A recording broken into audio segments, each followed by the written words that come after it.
I was the first girl from my village to ever go to school. I thought school was only for boys.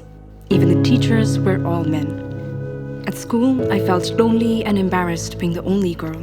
It felt like a punishment to me. So I decided to drop out. My family was very supportive, but some traditions still had a strong hold. I was 13 when I had my first period. I was not allowed inside my house and had to live in a cowshed for 3 weeks. It was not easy. I hardly slept.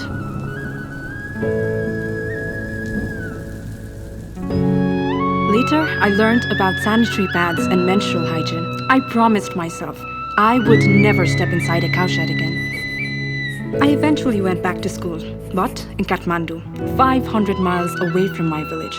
Living in the capital was challenging. But I found so many girls my age at the school. I finally felt like I was in the right place. Motivated to work hard, I became the first girl from my village to finish high school. I returned to my village and volunteered with many programs that worked to improve access to community services. I also traveled across Nepal, leading groups working on social issues.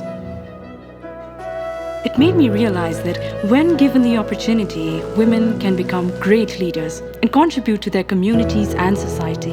This is what motivated me to become a deputy mayor, to help people see that women can become leaders and to make other girls realize that they can become great leaders too.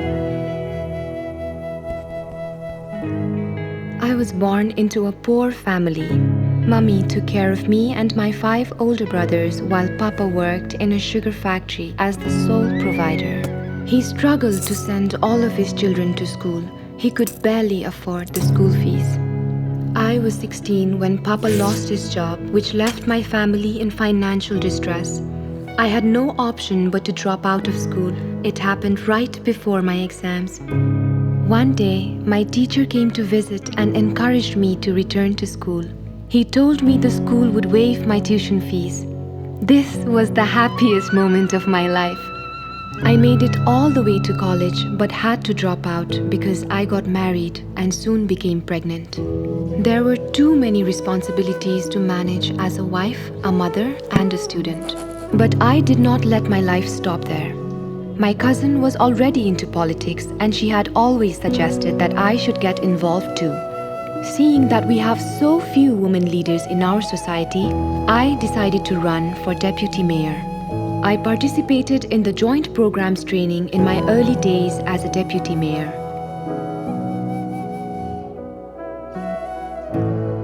Unlike other training programs, both men and women attended this one and openly discussed and shared their views on sexual and reproductive health, gender relations, and gender-based violence. This helped me speak about these issues more openly too. Based on what I learned in the training, I started several initiatives on comprehensive sexuality education, not only for students, but also for teachers, parents, and community members, especially for young girls who are not in school and face higher risks of early marriage and abuse.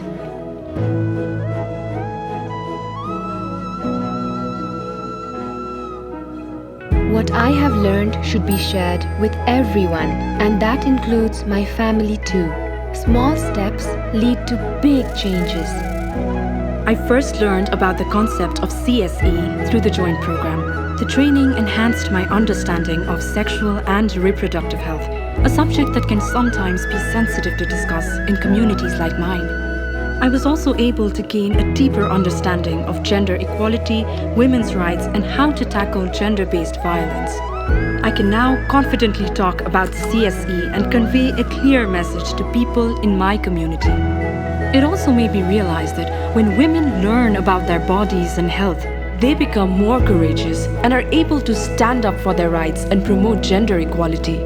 I wish for a society that strives for development and growth.